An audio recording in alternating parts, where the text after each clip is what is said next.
Hey guys, what is going on? And welcome back to another episode of Club and Country. It's episode number 25, and today we're returning with two big games as we close out the first part of the Serie A season before the World Cup in Qatar against Bologna, overachieving at home, and Napoli at the Stadio San Paolo. Before we get to games though, shall Brush been getting on off camera. And not much to show you. On the back of the last episode, we had that famous victory against AC Milan against all odds, then the 3-2 win against Cagliari. 3 games off camera, all in the Serie A. 1 win, 1 draw, and our first defeat of the season as well. We began with 2-0 victory at home to Lecce. I think we'll always have a soft spot for Lecce in this series. Back in the Serie A, we beat them by 2-0. Alessandro Murgia scoring his first goal for the club, and as I always say, if you're going to score your first goal for the club, make it a memorable one. This is a contender for goal of the series, let alone goal of the season. Rounded one man, banged it in from range, and made it 1-0. And then Eddie Salcedo connected with a Barbieri cross, made it 2-0, 20 minutes to go to wrap up the points there and get another victory for us. And following that, a 1-1 draw away against Fiorentina as our winning run was halted once again though. Salcedo, 3 goals in 3. He is living his best life right now, playing on the inside forward role on the left hand side. He made it 1-0, and Fiorentina levelled 6 minutes later in a 1-1 draw. But following that, our first defeat of the season. It was going to happen at some point, man. We weren't going to go 38 games undefeated. It was going to happen at some point, but unfortunately it happened in heartbreaking fashion. Went to our rivals Atalanta. You knew they'd be motivated for this game, and after Esposito missed a penalty inside the first 5 minutes, we just didn't recover. Harry Wilson made it 1-0 11 minutes in, then 11 minutes later they doubled the lead, made it 2-0, and sadly we just didn't really get going in this game. Took a lot of shots, had a lot on target, but really they were mostly from range. Didn't really play our best football, and unfortunately did taste defeat for the first time this season at the hands of our bitter rivals. But despite that being the case, as you can see in the Serie A right now, we still sit in the Champions League spot in 4th place right now. Napoli do have a game in hand, and they're only behind us by a point right now, but we're only 5 points behind Roma, who are top of the table, and we're 5 points clear of both Inter and Bologna, our second opponents today,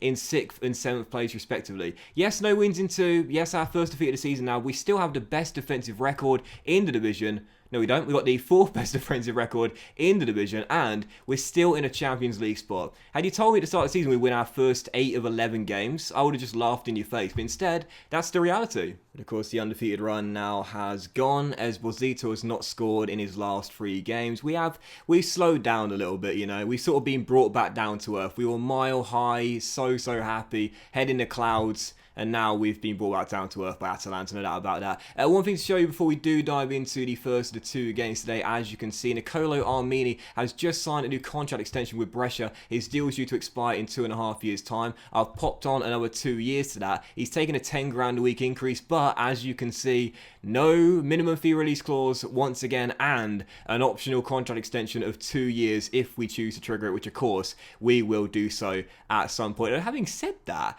we haven't done that with anyone yet, because we just keep on giving new contracts as opposed to just tying them down and triggering the extension. Well, anyway, it's good to have the option there, just in case. But yeah, Armini, our vice captain, having an amazing season. 1 goal in 11, averaging a 7.25, his best season in a Brescia shirt. There's no doubt about it now. This guy is now at his peak, and he's still got a long way to go as well. Armini, man, absolutely superb this year. But anyway, yep, first of the 2 games is indeed going to be Bologna at home. They right now are overachieving themselves in 7th place. It's a battle of the overachieving teams this season, and also last season as well, because as you know, Bologna last season finished in 9th place, had a fantastic campaign.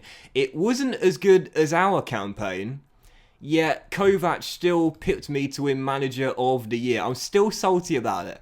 It says my relationship with him is good. No, it bloody well isn't. This guy, man, honestly, there's a rivalry between us, a friendly rivalry, if you will. But, yeah, I should have won Manager of the Year last year. I'm still salty about it. So, yeah, first of 2 games, as you can see, Ravazzi is injured right now, so our backup left back. Picardi is coming back from a knock as well. Everyone else is fit, and this is our team. As we persist with the Gegenpress, not going to make major changes, even though we haven't won in any of our last 2 games. Orderi's in goal. Back for his Muri, Sistano, Armin, De Pauli, with Storaro, Murgia, and Viviani through the middle. Salcedo and Del Monte are on the wings, and Esposito, no goals in 3, is still up top.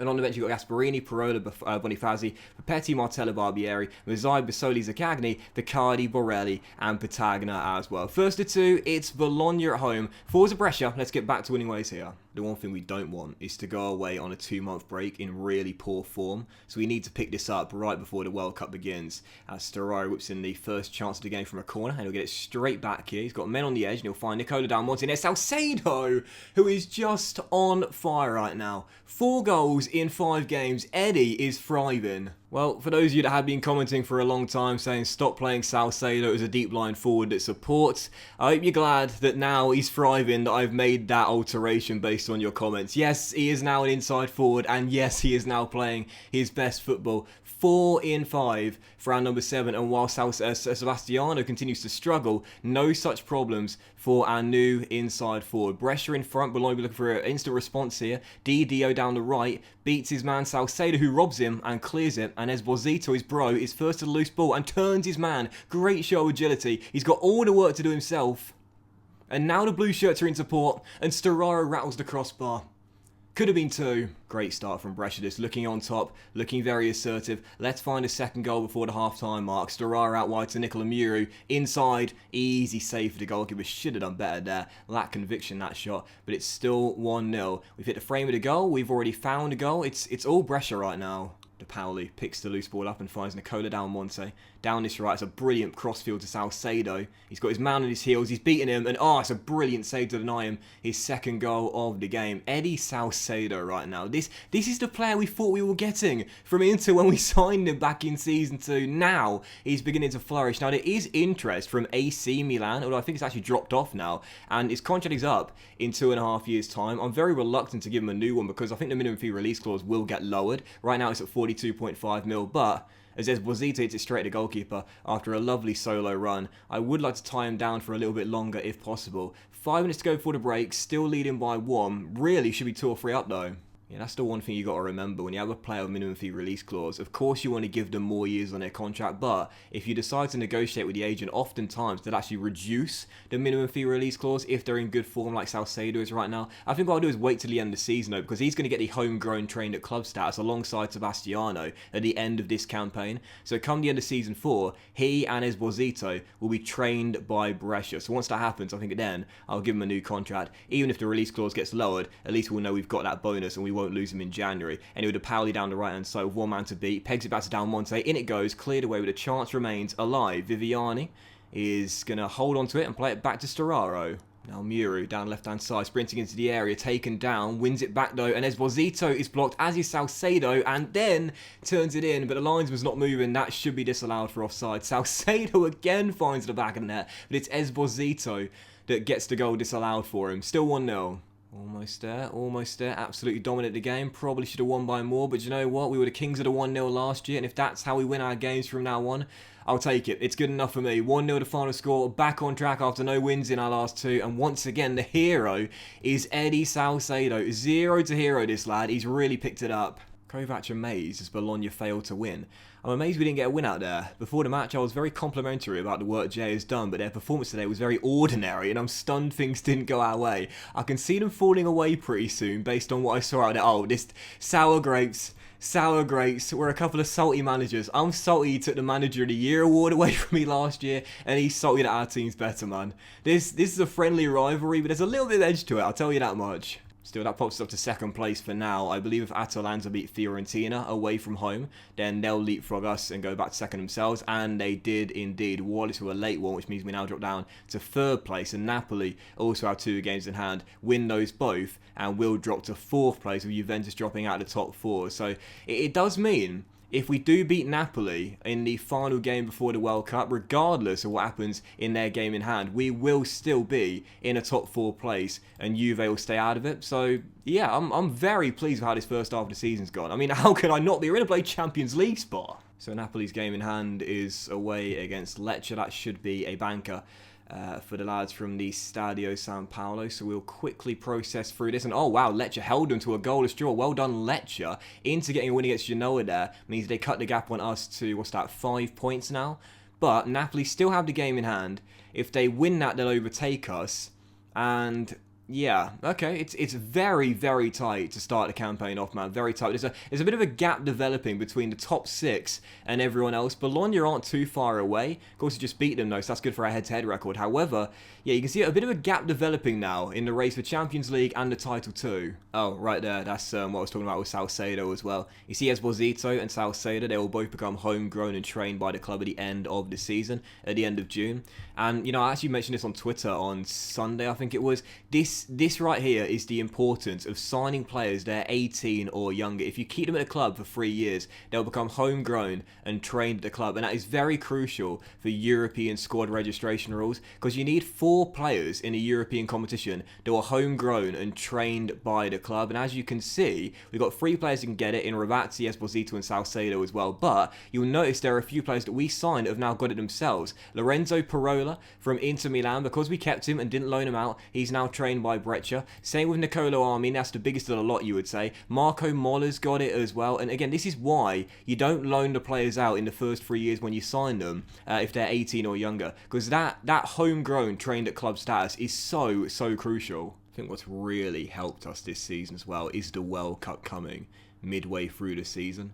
This has been a big boost to us because we are not... Hey, Rossi's got the Continental A. We are not competing in a European competition. And because the games now need to be squeezed in, look at the development of Esposito, because the games need to be squeezed in such a short space of time, the teams that are playing in Europe this season have a lot less rest time than a club like we do. So yeah, the World Cup happening in mid-season is actually beneficial for clubs like us, and maybe that's one of the reasons why we're playing so well to start the campaign off, and we're in the top 4. So as we process through the Saturday games, Juventus are at home to Lecce, that's a banker, and they've won it by 4-0. Roma at home to Milan. Come on, Milan, take points off Roma. Oh yes, they've beaten by a goal to nil. So that means now Juve go top of the tree on their head-to-head or goal difference record, and we, oh man, if we beat Napoli, we're top of the table again. You know, we've been top of the table for quite a while this season, and if we can beat Napoli, what a statement that will be. And we are actually the final game before this Serie A goes away for a 2-month break due to the World Cup as well. So let's hope Bologna can take points off Atalanta there before we play the final game of the Serie A. We shall find out real briefly if they did. No, they did not. Atalanta won by 3-0. Lazio beat Inter by 2-0 there. So that means for guaranteed, we will be... Oh no, we won't, because if Napoli beat us, we'll drop down to 5th place. Okay, if we avoid defeat here, we will be in a Champions League spot before the World Cup. But I'm targeting... Oh, we can't go top. Atalanta result. I'm targeting 2nd place, though. Forza Brescia. Let's be positive. Let's go for our first win against Napoli in the save. So no change to our lineup or our tactics, of course, on the back of the win. And this is our team. Once again, Emil in goal. Back 4 of Muri, Sestana, Armin, De Paoli, Storaro, Mogia, and Viviani through the middle. Salcedo, the man of the moment right now, on the left-hand side, with Del Monte on the right. And Esposito, none in 4. Can he return to goal-scoring form today? On the bench, Gasperini, Parola, Bonifazi, Papetti, Martella, Barbieri, Mazzai, Basoli, Zaccagni, Picardi, Borelli and Patagna as well. Final game before the World Cup. Let's stay in the top 4 for Brescia. So first highlight, 5 minutes in as Del Monte is taken down by Di Lorenzo, and that could be a straight red card, you know. It's very rare. Yep, it's a straight red card. It's very rare you have a highlight like that doesn't result in a straight red card. Napoli down to 10 men inside the first 5 minutes. If we don't win this game, it's a missed opportunity, man. We should be going second. Come on now. De Paoli storming down the right-hand side. What a run by Fabio, man. Love watching him pick the ball up and drive. Keeps on going. 2 men cover. Pegs it inside to Del Monte. Viviani's right there. Oh, and he's found the back of the net as well. Should have been kept out. Wasn't. Brescia in front. That is poor from Alex Meret. No doubt about that. The young goalkeeper should have saved that one. Del Monte rolls it off. Viviani gets his 2nd goal of the season already, but that's poor goalkeeping right through the gloves and into the back of the net. Viviani's best goal-scoring season for us came with 3 in a season. He's already got 2 this year. I must say, this has been his best season in the saves so far. I was so excited about Matteo as well when the series began. I thought he and Tonali were going to be our partnership for years to come. He's just not really developed at all, even though he's a consistent member of our team. Either way, playing his best football this year, Brescia have the early lead, and with a man advantage as well, in great form, we should be able to see this game out. Viviani's through again, and this time, should have made it 2. Koulibaly makes the block. 2nd goal's coming though. 2nd goal is coming. Murgia pops it out wide. Fabio De Paoli acres of space for the right back here. Taken down, just managed to peg it back inside, but Napoli will scramble it away as we still lead by the 1. Napoli at the moment, not a single shot in the game. We've had more of the ball as well, but they could get back on their terms for a free kick here with Politano to take. And Ordero fumbles it, and the rebound's turned in. Bloody hell, Ordero, you're better than that, son. Oh, wait. Yes, VAR disallows it, and Ordero's blushes are spared. You know, that's not the first time this season, I'll be honest, where Ordero has made a bit of an error. We know the guy's amazing, but occasionally he does have a mistake in him. Goal disallowed for offside, we still lead by 1. And that'll do it for the half as well. Still up by a goal, but really should be 2 or 3 up with a man advantage right now. I'm not going to change the tactics. I'm just going to trust that the boys will stay in assertive mode and find a second. I'll leave things as they are down. One is quite tired. Mura's on a booking as well. But yeah, I'll leave things as they are here. But I won't feel comfortable unless we've got a second. I know Napoli down to 10 men, but they've shown they can get back in this. And they almost did there as well. Koulibaly off the woodwork and Mura scrambles clear. Game far from over. Forza Brescia. Come on, we want to go second before the World Cup. Storaro, oh, what a rocket. And Meret with the save. Still 1-0. There's definitely another goal in this game. I don't see it finishing 1-0. Just one more goal, I think that's all there'll be. But it could come to either team. This will be big for our chances of finishing in a European place too, because this result will mean we've beaten Milan, we've beaten Napoli, and we've beaten Bologna as well. 3 teams will have a better head-to-head record with in the race for European football. And Napoli are down to 10 men. At 9 men even. Napoli are down to 9 men. If we don't see this game out, we don't deserve Europe. We have wound them up today. We've wound them up. I think it's Storaro. It's Storaro that's been doing it, winding them up. Murgia. Oh, when your luck is in, it really is in. Murgia with a goal, 2-0 Brescia. And we're finally cashing in on the good calm we accrued last season. We had so much bad luck last year, and now it's resulting in our favour. Napoli at the woodwork. They've had 2 men sent off, and now a deflected goal sees us go 2-0 up. Finally, we're getting the luck. What's that saying? You know you love it. Luck will balance itself out eventually. And it certainly is now. After all the bad luck we had last year. I'd say we probably missed out on a European place due to the ball hitting the woodwork so many times, you know. But this season, we're finally getting a good fortune in our favour. Still leading by 2. Meret makes a great save there. But at the moment, it's only a matter of time before we get a 3rd goal. We're going for the kill. We want to make it 3. So closing out the game, almost there. It will be no goals in his last 5 games for Sebastiano right now. He's really hit a struggling patch of form, but you know what? We don't mind one bit because the supporting cast are pulling their weight. Salcedo in the last game of today, Viviani, and albeit for a deflected effort, Murgia getting the goals against 9 men Napoli. They lost their discipline, they'll lose the game, and Brescia, before the World Cup, are going to sit in 2nd place in a Champions League spot, only 1 point behind our rivals Atalanta, and Salcedo almost put the icing on the cake. It's all going in Brescia's favour. And I'll tell you this, a third of the way through the season, if we don't make Europe in some form for next season, are we disappointed? We're on fire right now. We're on absolute flames. Absolute flames. No wins in 2, and talk about your bounce backs. Back-to-back wins with back-to-back clean sheets as well. So there it is then, it's official. The season goes on to a break due to the World Cup. The table will look like this. Before we come back, Atalanta, our rivals, lead the way with 11 wins in 13, with the best form in the division right now. We're only 1 point behind them though, and 1 point clear of Juve and Roma, as these 4 are currently 5 points minimum clear of the chasing pack, though Napoli do of course have the game in hand. A magical first part of the season. We're only a third of the way through. There's a long way to go. And that will end today's episode of Club and Country as well, guys. So a big thank you for watching. I really hope you have enjoyed. And if you did, then please do drop a like. Much love to you all. Have a fantastic day. And I'll be playing through the whole of the World Cup off camera, of course. If you follow me on Twitter, it's at @DocLanders. You should know that by now. And you should be following me by now. It's down the bottom right for you. Then I'll keep you guys posted with what goes on during the World Cup. And we'll see how Italy get on. If any of our players got called ups, hopefully Salcedo and Esposito are going to return with. Should return with the following 2 games, Juventus and Sampdoria. We've got some really big games coming in January, so I don't see much of a break happening here. But I think we'll have to come back with Juve at home. They are the champions. They're only 1 point behind us right now. I think we'll come back with perhaps a triple header in the next episode. Who knows? Have a great day, though, guys. Much love, and I'll see you for the next episode of Club and Country post-World Cup very soon.